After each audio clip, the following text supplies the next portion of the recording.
نحمده ونصلي ونسلم على رسوله الكريم اما بعد۔ آج کے درس میں جو حدیث مبارکہ ہم پڑھیں گے یہ بڑی مشہور حدیث ہے اور حدیث جبریل اسے کہا جاتا ہے۔ سیدنا عمر بن خطاب رضی اللہ تعالی عنہ بیان کرتے ہیں کہ ہم رسول اللہ صلی اللہ علیہ وسلم کی مجلس میں حاضر تھے تو ایک آدمی جو انتہائی سفید لباس میں ملبوس تھا، کالے سیاہ اس کے بال تھے اور اس پر سفر کے کوئی نشانات یا آثار بھی نہیں تھے۔ وہ حاضر ہوا، نبی کریم صلی اللہ علیہ وسلم کے سامنے بیٹھ گیا، اتنا قریب کہ اس نے اپنے دونوں گھٹنے نبی کریم صلی اللہ علیہ وسلم کے گھٹنے مبارک سے لگا دیے۔ ایک روایت کے الفاظ ہیں کہ اس نے اپنے دونوں ہاتھ نبی کریم صلی اللہ علیہ وسلم کی رانوں مبارک پر رکھ دیے اور اس نے کچھ سوالات کیے۔ یہاں یہ حدیث مختصر ہے، بعض روایات مفصل ہیں، ان میں تفصیل زیادہ ہے۔ تو امام منذری نے یہاں باب کے موضوع کے متعلق جو حدیث مبارکہ میں نقطہ بیان ہوا ہے وہی بیان کیا ہے۔ اختصار سے میں وہ باقی سوال بھی آپ کی خدمت میں عرض کر دیتا ہوں۔ پہلا سوال اس بندے نے، حقیقت میں یہ حضرت جبریل تھے، انہوں نے پہلا سوال اسلام کے بارے میں کیا کہ اخبرنی عن الاسلام، مجھے اسلام کے بارے میں بتائیے۔ آپ نے فرمایا کہ اسلام یہ ہے تو اس بات کی گواہی دے کہ لا الہ الا اللہ وان محمد الرسول اللہ، اللہ کے علاوہ کوئی معبود نہیں اور حضرت محمد صلی اللہ علیہ وسلم اللہ کے رسول ہیں۔ وَتُقِيمَ الصَّلَاةَ وَتُؤْتِي الزَّكَاةَ وَتَصُومُ رمضان وَتَحُجَّ الْبَيْتَ ان استطاع الیہ سبیلا۔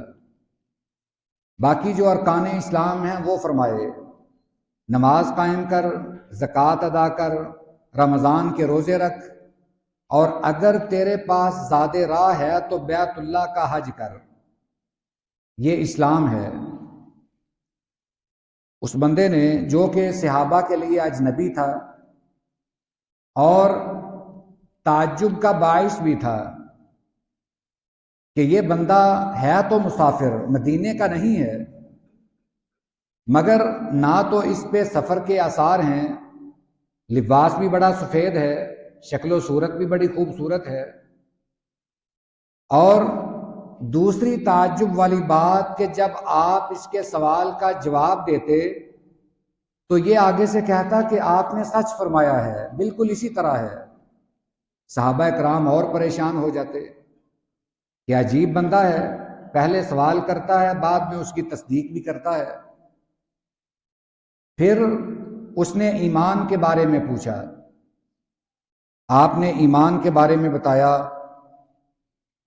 کہ تو اللہ کی ذات پر ایمان رکھ، اس کے فرشتوں پر، اس کے رسولوں پر، اس کی کتابوں پر، یوم آخرت پر، تقدیر کے اچھے اور برے ہونے پر، یہ ایمان ہے۔ اس بندے نے پھر کہا کہ صدقتا، آپ نے سچ فرمایا ہے۔ پھر اس نے سوال کیا کہ مجھے احسان کے بارے میں بتائیے۔ یہ سوال ہمارے بھی سننے والا ہے، ہم اس سوال کو سن کر، اس کا جواب سن کر اپنی نمازوں کا بھی جائزہ لیں۔ اس بندے نے پوچھا کہ احسان کے بارے میں مجھے بتائیے۔ آپ نے فرمایا احسان یہ ہے ان تعبد اللہ کأنک تراہ، کہ جب تو اللہ کی عبادت کرے، ایک روایت میں نماز کے الفاظ بھی ہیں کہ جب تو نماز پڑھے تو اس انداز سے گویا کہ تو اپنے اللہ کو دیکھ رہا ہے۔ فَإِن لَّمْ تَكُن تَرَاهُ فَإِنَّهُ يَرَاكَ، اگر یہ کیفیت نہیں بن پاتی، ہم کوشش کرتے ہیں کہ پوری توجہ نماز کی طرف رکھیں، اس انداز سے پڑھیں کہ گویا ہم اللہ کے سامنے کھڑے ہو کر پڑھ رہے ہیں، پورے خشوع و خضوع کے ساتھ، بغیر کسی حرکت و سکنت کے ساتھ، بغیر نماز میں حرکت کے، ہم اس انداز سے نماز پڑھیں کہ ہم اللہ کے سامنے کھڑے ہو کر پڑھ رہے ہیں۔ آپ نے فرمایا کہ اگر یہ کیفیت نہ بنے تو کم از کم اتنا ضرور ہونا چاہیے کہ اللہ ہمیں دیکھ رہا ہے، ہمیں نماز پڑھتے ہوئے اللہ دیکھ رہا ہے۔ دونوں صورتوں میں نماز خشوع و خضوع کا تقاضا کرتی ہے۔ پھر اس نے چوتھا سوال کیا کہ مجھے قیامت کے بارے میں بتائیے کہ قیامت کب آئے گی؟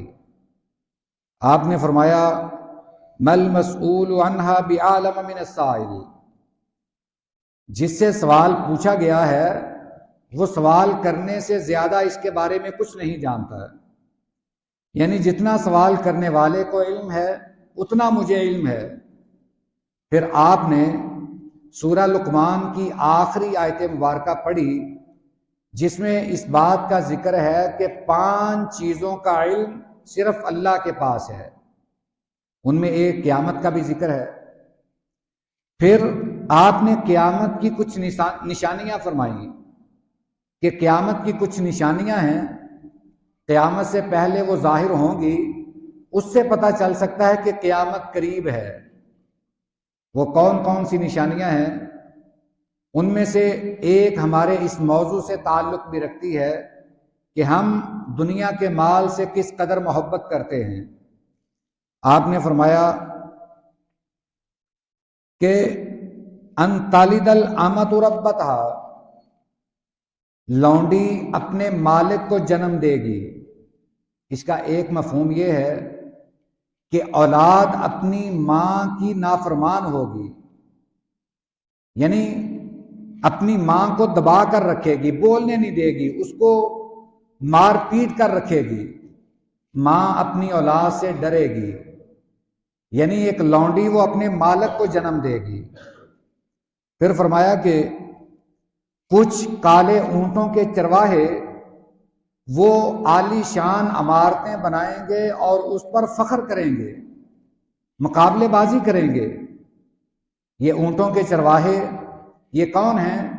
اس کا تعین تو شاید مشکل ہے، بعض اندازہ لگاتے ہیں کہ جو عرب لوگ ہیں، یہ خاص طور پر UAE، یہ جو عرب ہیں یہ اپنی اوقات سے باہر ہو چکے ہیں، اللہ نے انہیں مال و دولت سے نوازا تو یہ اب فضول خرچی پہ اتر آئے ہیں، بڑی بڑی بلڈنگیں، بڑے بڑے ایسے منصوبے کہ جو دنیا داری سے تعلق رکھتے ہیں۔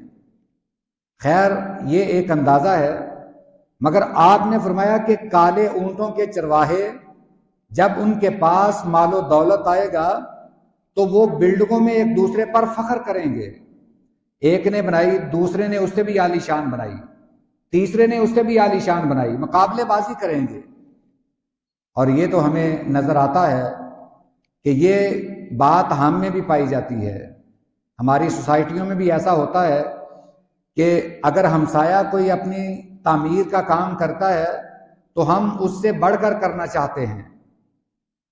میں نے یہ اپنی آنکھوں سے دیکھا ہے کہ آمنے سامنے 2 ہمسائے ہیں، انہوں نے مکان بنایا، ایک نے 2 منزلہ بنایا، دوسرے اگلے نے 3 بنا لیا، اس سے آگے والے نے 4 منزلیں بنا لی۔